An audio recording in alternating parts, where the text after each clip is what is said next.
Cut చేయి. తీసుకో.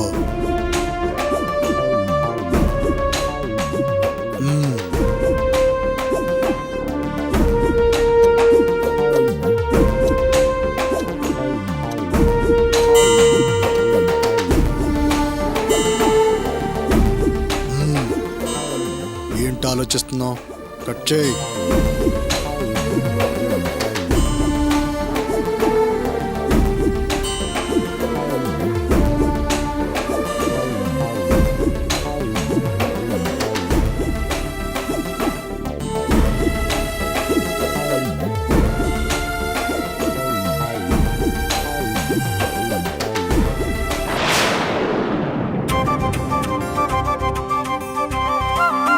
Happy birthday to you.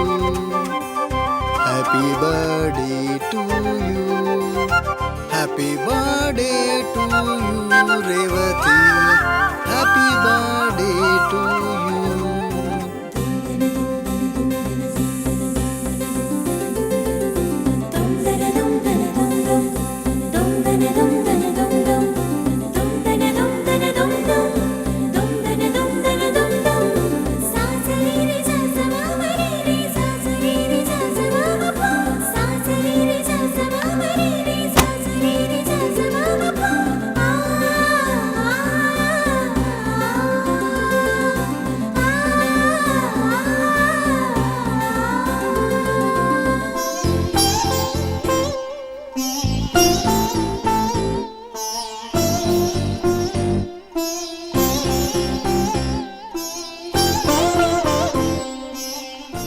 ఎలా ఉంది నా ప్లాన్? నా ప్రాణాలు పైనే పోయాయి. మరీ ఇంత ప్రాక్టికల్ గా భయపెట్టాలా? చాలా భయపడిపోయాను తెలుసా? నువ్వెప్పటికీ మర్చిపోకుండా ఉండాలనే ఇలా సెలబ్రేట్ చేశాను. అవును, ఈ టైంలో ఇలా వచ్చావు. ఎవరైనా చూసుంటే ఏమై ఉండేది? ఈ మాత్రం రిస్క్ తీసుకోకపోతే ప్రేమలో కిక్కే ఉంటుంది డియర్. డియర్, నీకు ఇంకొక సర్ప్రైజ్ ఇవ్వబోతున్నాను. ఏంటది? ఒక్క నిమిషం.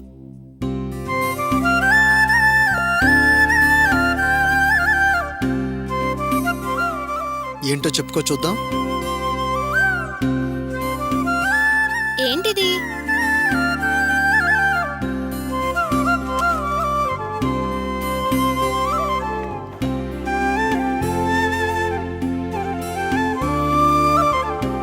Wow, lovely. ఇంకా నయం, వాసు అన్నావు కాదు. ఇది నీ బర్త్డే గిఫ్ట్. దానికేనా? నాకు లేదా? అబ్బా, ఆశ. ఏయ్, అరవకే ప్లీజ్. ఏయ్, అరవకే.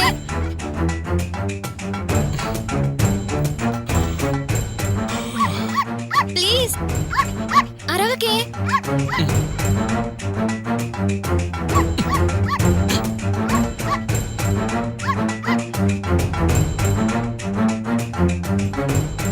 ఏమేవ్ నిన్నే. అక్కడేదో కుక్క పిల్ల సౌండ్ వస్తుంది. ఏమిటండి నిద్ర లేపి పిచ్చి పిచ్చి ప్రశ్నలు వేస్తారు?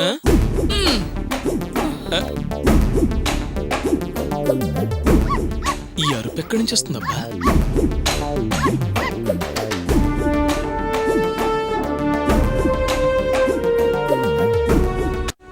ఏయ్, అరవకే.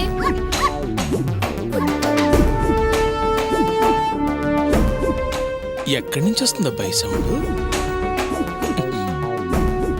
అరే, మెయిన్ డోర్ కూడా వేసిందే. అంతా మిస్టరీ లాగా ఉంది. ప్లీజ్.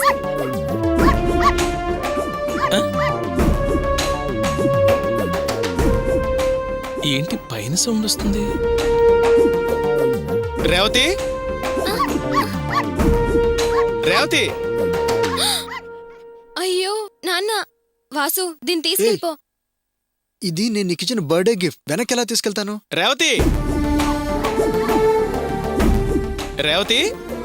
అయ్యో ప్లీజ్ వాసు, నువ్వు బయలుదేరు వాసు. చెప్తే విను వాసు, నువ్వు వెళ్ళు. రేవతి. ఇంత రాత్రి ఇంత దూరం కష్టపడి వచ్చినందుకైనా ఒక్క ముద్దు ఇవ్వచ్చు కదా. ప్లీజ్ వాసు, వెళ్ళు వాసు. రేవతి. వాసు, వెళ్ళు వాసు.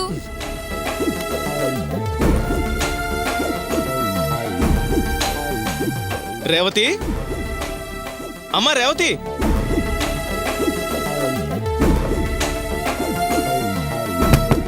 రేవతి, తలుపుది.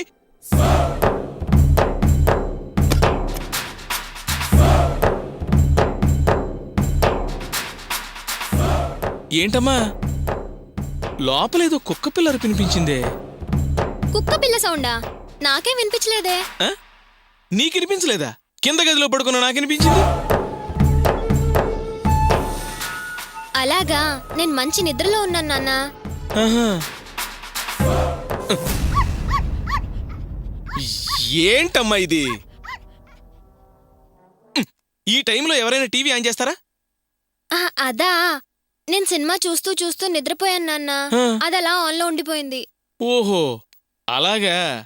నీ దారి నువ్వు నిద్రపోతున్నావు, దాని దారికి అది వాగుతుంది. పడుకునే ముందు ఆఫ్ చేయాలి కదా. ఇప్పుడు గాని నేను రాకపోతే, ఆఫ్ చేయకపోతే కరెంట్ ఎంత నష్టం? బిల్లు ఎవడు కడతాడే? నీ బాబు కడతాడా? అవునన్నా, నా బాబే కడతాడు. ఆ? ఈ వెటకారాలకేం తక్కువ లేదు తల్లి కూతుళ్ళకి. ఆ? అదేంటి, కుక్కపిల్ల సౌండ్ టీవీలోంచి వచ్చిందన్నావు?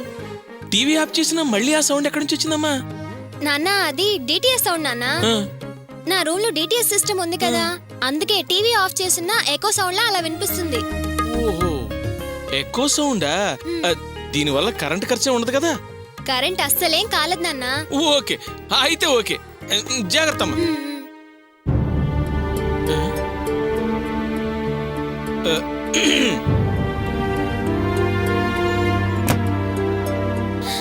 అమ్మయ్యా.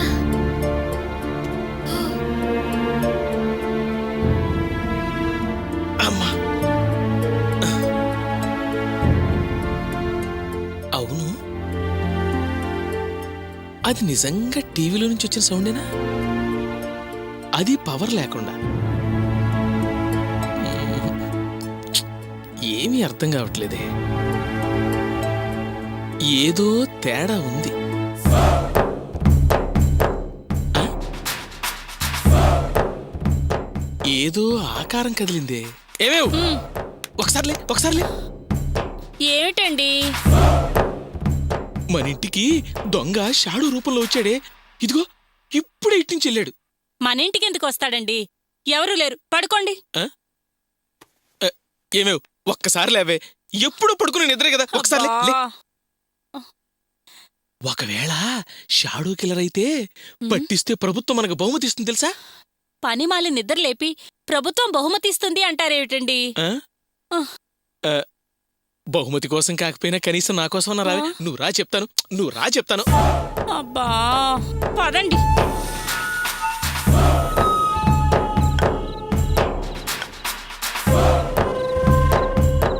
అదుగు, అటువైపోయినే ఎవరో గోడ దూకి పారిపోయారు. ఎవరూ లేరు, ఏ గోడ దూకలేదు. అంతా మీ భ్రమ. ఆ? ఉండండి, నేను వెళ్ళి చూసొస్తా. ఇదిగో సరిగా చూడు. షాడో లేదు, నీడా లేదు. కొబ్బరి మట్టి రాలి పడిందండి. దానికి ఓ అర్ధరాత్రి గొడవ చేస్తున్నారే. నేను నా కళ్ళారా చూశానే. కొబ్బరి మట్ట అంటావేంటి? ఒకవేళ కొబ్బరి మట్ట అయితే కింద పడాలి, గోడ దూకుద్దా? కాలేమన్నా కన్నారేమోనండి. మీరు అదే జాస్లో ఉండుంటారు. అయినా షాడో కిల్లర్లు ఎవరు లేరని రాశారు కదా. బహుమతి మీద మోజు మీ మతి చెడగొడుతోంది. రండి. ఏంటి, బహుమతి నా మతి చెడగొట్టిందే? అంటే నేను చూసింది అబద్ధమా? నిజం అబద్ధం రేపు చూద్దురు గాని రండి. మీరిక్కడే ఉండండి.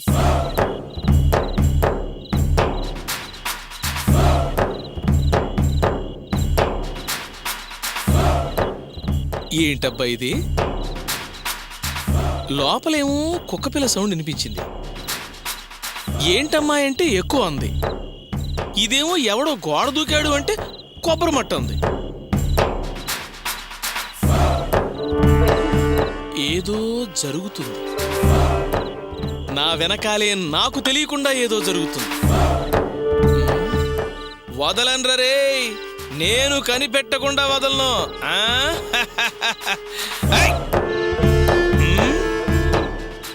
ఏం లేదేంటి, నాకు కత్తి సాము కూడా వచ్చేదనుకుంటున్నారేమో.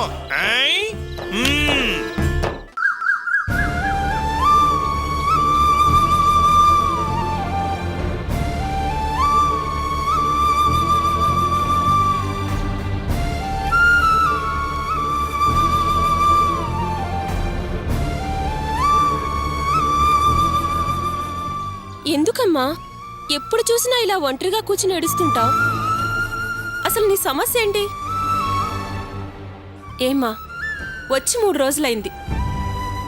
వచ్చిన దగ్గర నుంచి నేను నిన్ను గమనిస్తూనే ఉన్నాను. వచ్చినప్పుడు నోరు తెరిచావు, యమున అని 3 ముక్కలు అన్నావు.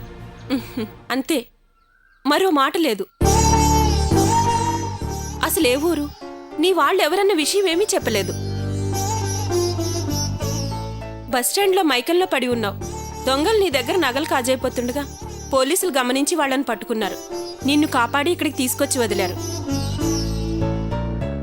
చూడమ్మా, ఇక్కడున్న వాళ్ళందరికీ తెలుసున్నది ఇదే. ముద్దన్నానికి గుక్కెడి మంచినీళ్ళకి మాత్రమే నోరు తెరుస్తావు.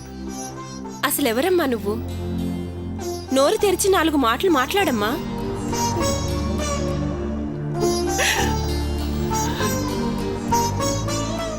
మీ భార్యాభర్తల మధ్య ఏమైనా గొడవలా?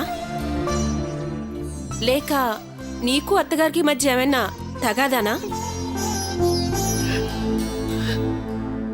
లేకపోతే తల్లిదండ్రుల మీద అలిగి ఇంట్లో నుంచి పారిపోయి వచ్చావా? అసలు మాట్లాడకుండా నీ మనసులోని బాధ మనసులోనే దాచుకుని నీలోనే నువ్వు కుములు కుములు ఏడిస్తే ఏం లాభం చెప్పమ్మా?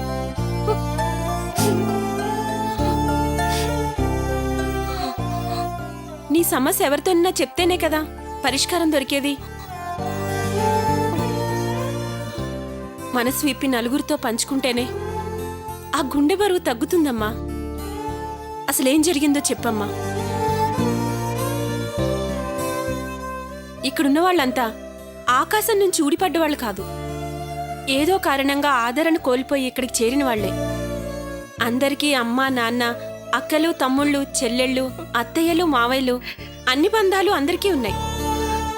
కానీ అన్నీ వదిలేసుకుని వచ్చారంటే వాళ్ళు మనల్నైనా వదిలేయాలి, లేదా మనం వాళ్ళనైనా వదిలేసుకుని ఉండాలి. ఇందులో నువ్వు ఏ కోవకు చెందిందానువో అర్థం కావట్లేదు. నీ ఏడుపు చూస్తుంటే నువ్వే అన్ని బంధాలు తెంచుకుని అందర్నీ వదిలేసి వచ్చిందల్లా కనిపిస్తున్నావు. పేరుకేనమ్మా ఇది అనాథాశ్రమం.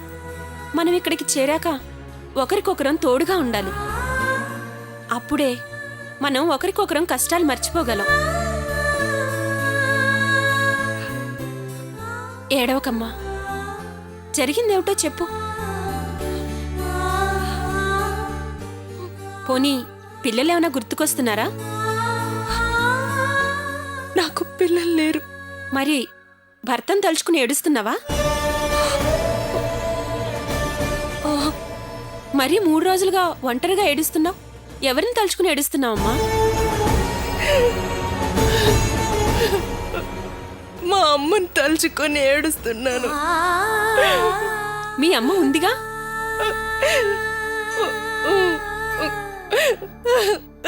అమ్మతో గొడవ పడి వచ్చావా?